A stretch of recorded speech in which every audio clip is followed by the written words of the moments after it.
ತಮಿಳುನಾಡಿನಲ್ಲಿ ದಕ್ಷಿಣ ವಲಯ ಮಂಡಳಿ ಸಭೆ ಏನು ನಡೀತಿದೆಯಲ್ಲ, ಮಹತ್ವದ ಅಂಶಗಳನ್ನು ಈಗ ಡಿ.ಕೆ. ಶಿವಕುಮಾರ್ ಮಂಡಿಸಿರೋದು ಈ ಒಂದು ಸಭೆಯಲ್ಲಿ. ದಕ್ಷಿಣ ಭಾರತಕ್ಕೆ ನ್ಯಾಯಯುತ ಅನುದಾನಕ್ಕೆ ಒತ್ತಾಯ ಮಾಡಿದ್ದಾರೆ. ತೆರಿಗೆ ಹಂಚಿಕೆಯಲ್ಲಿ ನಮ್ಮ ಪಾಲು ಕೊಡಬೇಕು ಅಂದರೆ ತೆರಿಗೆ ಹಂಚಿಕೆಯಲ್ಲಿ ನಮ್ಮ ಪಾಲು 4.7ರಿಂದ 3.6ಕ್ಕೆ ಇಳಿಕೆ ಆಗಿದೆ.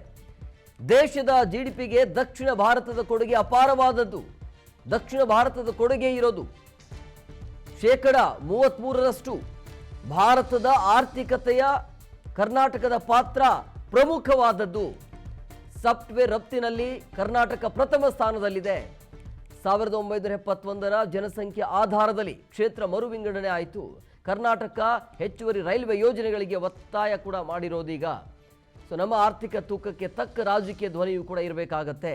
ಲೋಕಸಭೆಯಲ್ಲಿ ಮಹಿಳಾ ಮೀಸಲಾತಿ ಒದಗಿಸಬೇಕು, ಸಂಪನ್ಮೂಲಗಳಲ್ಲಿ ನ್ಯಾಯಯುತ ಪಾಲು ಅಗತ್ಯ ಅಂಥೇಳಿ ಡಿ.ಕೆ. ಶಿವಕುಮಾರ್ ಹೇಳಿಕೆಯನ್ನು ಕೊಟ್ಟಿದ್ದಾರೆ. ಅಂದರೆ ಕೇಂದ್ರ ಸರ್ಕಾರದಿಂದ ಬರಬೇಕಾಗಿರುವಂಥ ರಾಜ್ಯಕ್ಕೆ ಅನುದಾನ ಸರಿಯಾದ ರೀತಿಯಲ್ಲಿ ಸಿಗ್ತಾ ಇಲ್ಲ. ಅಂದರೆ ಅವ್ರು ಕೇಳ್ತಾರೆ, ನಮ್ಮ ಕೂಲಿ ನಮಗೆ ಸಿಗ್ತಾ ಇಲ್ಲ ಅಂಥೇಳಿ.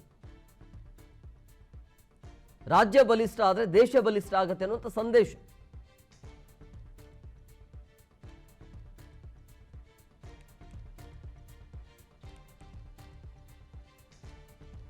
ನೋಡಿ, ಇವತ್ತು ತಮಿಳುನಾಡಿನಲ್ಲಿ ದಕ್ಷಿಣ ವಲಯ ಮಂಡಳಿಯ ಮಹತ್ವದ ಸಭೆಯಲ್ಲಿ ಡಿ.ಕೆ. ಶಿವಕುಮಾರ್ ಮಾತನಾಡಿರುವಂಥ ವಿಚಾರ, ರಾಜ್ಯಕ್ಕೆ ಬರಬೇಕಾಗಿರುವಂಥ ಅನುದಾನಗಳು ಸರಿಯಾಗಿ ಸಿಗ್ತಾ ಇಲ್ಲ, ರಾಜಕೀಯ ಬಿಟ್ಟು ರಾಜ್ಯಕ್ಕೆ ಸಿಗಬೇಕಾಗಿರುವಂಥ ಅನುದಾನದ ಕಡೆ ಎಲ್ಲರೂ ಕೂಡ ಧ್ವನಿ ಎತ್ತಬೇಕು ಅನ್ನೋಂಥೇಳಿ ಮನವಿಯನ್ನು ಕೂಡ ಮಾಡಿದರು.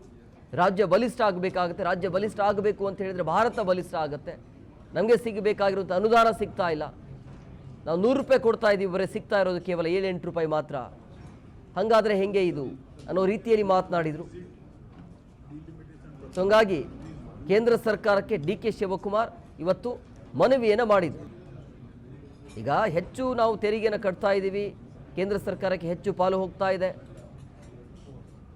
ಅತಿ ಹೆಚ್ಚು ತೆರಿಗೆ ಹಣ ಕೊಡ್ತಾ ಇರೋದು ಕರ್ನಾಟಕ ರಾಜ್ಯನೇ, ಎರಡನೇದು, ಭಾರತದಲ್ಲಿ ಎರಡನೇದು ತೆರಿಗೆ ಸಂಗ್ರಹದಲ್ಲಿ. ಇದೆಲ್ಲವೂ ಕೂಡ ಕೇಂದ್ರ ಸರ್ಕಾರಕ್ಕೆ ಅಷ್ಟೊಂದೆಲ್ಲ ಹೆಲ್ಪ್ ಆಗಿದ್ರು ಕೂಡ ರಾಜ್ಯ ಅಂದರೆ ವಾಪಸ್ ಕೊಡುವ ರೀತಿಯಲ್ಲಿ, ಅಂದರೆ ಅನುದಾನದ ರೀತಿಯಲ್ಲಿ ಯಾಕೆ ತಾರತಮ್ಯ ಇದೆ ಅಂಥೇಳಿ ಡಿ.ಕೆ. ಶಿವಕುಮಾರ್ ಹೇಳಿರೋದು. ಸೊ ಇವತ್ತೊಂದು ಮಹತ್ವದ ಸಭೆ ಆಗತ್ತೆ. ಆ ಮಹತ್ವದ ಸಭೆಯಲ್ಲಿ ನೇರವಾಗಿ ಕೇಂದ್ರ ನಾಯಕರಿಗೆ ಮನವಿಯನ್ನು ಮಾಡಿರೋದು. ನೋಡಬೇಕು ಮುಂದಿನ ದಿನಮಾನಗಳಲ್ಲಿ ಆದರೂ ಸಿಗಬೇಕಾಗಿರುವಂಥ ಅನುದಾನ ಸಿಗತ್ತಾ ಅಂಥೇಳಿ.